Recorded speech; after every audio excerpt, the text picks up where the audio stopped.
Assalamualaikum warahmatullahi wabarakatuh. Saya Ade Irma Ismala. Saya Dewi Rahmawati. Saya Reka Kurnia Sukmawati. Kami dari kelompok 5 mata kuliah bimbingan konseling program studi pendidikan matematika semester 2 STKIP Muhammadiyah Kuningan. Terima kasih kepada Ibu Eva Gustiana MPSI Psikolog yang telah memberikan kesempatan kepada kita untuk mempresentasikan materi ini. Langsung saja pada video pembahasan, yaitu mengenai teknik-teknik konseling. Ada 8 konten yang akan kita bahas. Yang pertama teknik konseling modeling, yang kedua teknik konseling relaksasi, desensititasi sistematis, yang ketiga teknik konseling assertive training, yang keempat teknik konseling behavior contract, yang kelima teknik konseling reframing, yang keenam teknik konseling empathy chair, yang ketujuh teknik konseling self management, yang kedelapan teknik konseling sosiodrama. Teknik modeling. Modeling merupakan salah satu teknik konseling yang dikembangkan oleh Albert Bandura yang berakar dari teori belajar sosial. Menurut Bandura, teknik modeling merupakan observasi permodelan, mengobservasi seseorang lainnya sehingga seseorang tersebut membentuk ide dan tingkah laku, kemudian dijelaskan sebagai panduan untuk bertindak. Ada 2 jenis teknik modeling. Yang pertama, live modeling with participant, yang artinya penokohan langsung oleh seseorang sebagai model. Yang kedua, symbolic model, yang artinya penokohan dengan simbol seperti film dan audiovisual. Ada beberapa tujuan dari teknik modeling. Pertama, development of new skill, yang artinya mendapatkan respon atau keterampilan baru dan memperlihatkan perilakunya setelah memadukan apa yang diperoleh dari pengamatan dengan perilaku baru. Yang kedua, facilitation of frisking of behavior, menghilangkan respon takut setelah melihat tokoh. Yang ketiga, change in inhibition about self-expression, pengambilan suatu respon-respon yang diperlihatkan oleh suatu tokoh dengan pengamatan kepada model. Beberapa manfaat dari teknik modeling. Yang pertama, pengambilan respon atau keterampilan baru dan memperlihatkannya dalam perilaku baru. Hilangnya respon takut setelah melihat tokoh melakukan sesuatu yang menimbulkan rasa takut konseling. Tidak berakibat buruk, bahkan berakibat positif. Ada tahapan-tahapan dari teknik modeling menurut Bandura, yakni yang pertama attentional, yang kedua retention, yang ketiga production, yang keempat motivational, yang kelima vicarious learning. Teknik relaksasi desensitisasi sistematis. Relaksasi dan desensitisasi pada hakikatnya termasuk dalam teknik behavioral klasik.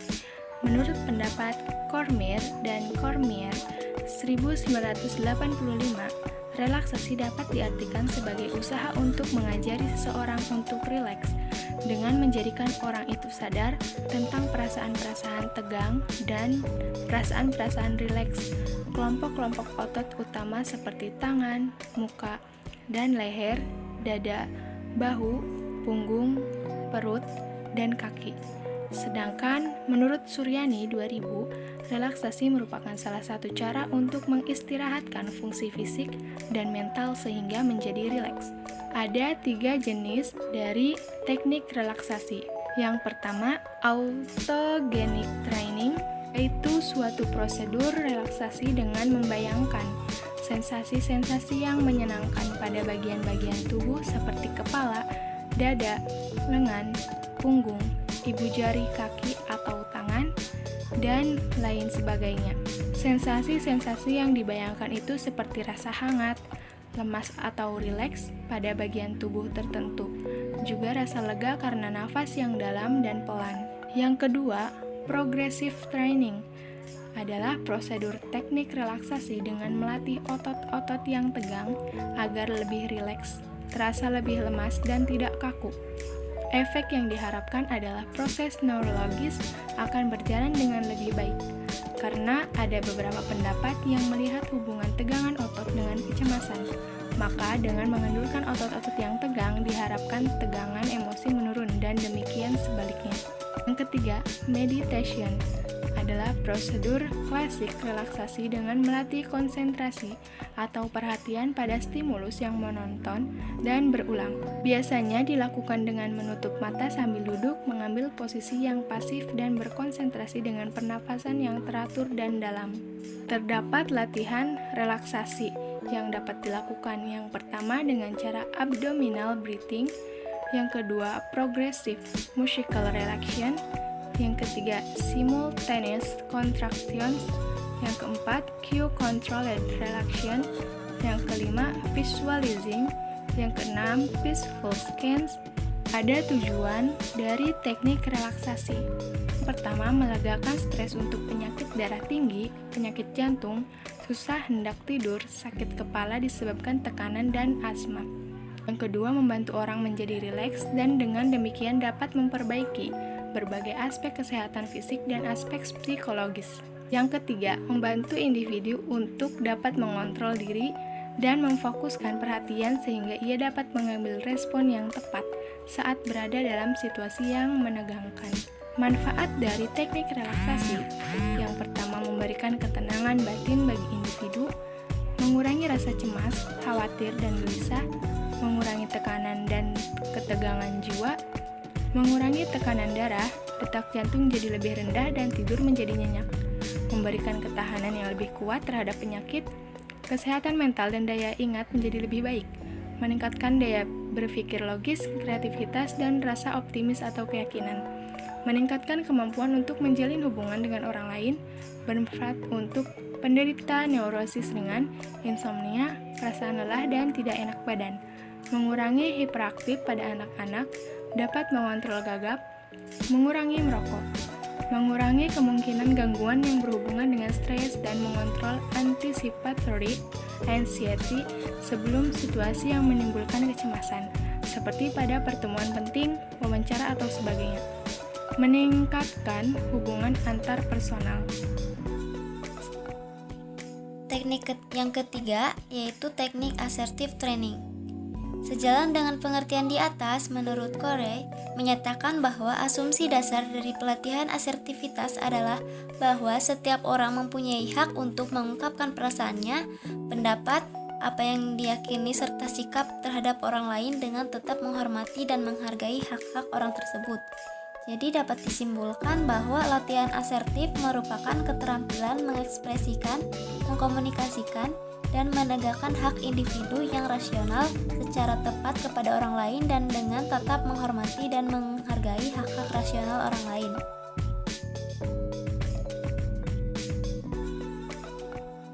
Salah satu tujuannya adalah untuk mengajarkan individu untuk menyatakan diri mereka dalam suatu cara sehingga memantulkan kepekaan kepada perasaan dan hak-hak orang lain. Kemudian salah satu manfaatnya adalah melatih individu yang tidak dapat menyatakan kemarahan dan kejengkelan. Teknik yang keempat yaitu teknik kontrak perilaku atau behavior contract. Kontrak perilaku atau behavior contract adalah pada hakikatnya merupakan salah satu teknik dalam konseling behavioral. Menurut pendekatan ini, perilaku manusia merupakan hasil belajar yang dibentuk berdasarkan hasil pengalaman yang diperoleh dari interaksi individu dengan lingkungan, sehingga dapat diubah dengan memanipulasi dan mengatur kondisi-kondisi belajar individu, baik itu anteseden atau stimulus, ataupun konsekuensi atau akibatnya. Yang kelima adalah teknik reframing. Reframing adalah suatu proses untuk merubah isi atau menata ulang sebuah pengalaman atau interpretasi sehingga pengalaman tersebut mendapatkan arti yang berbeda dari sebelumnya.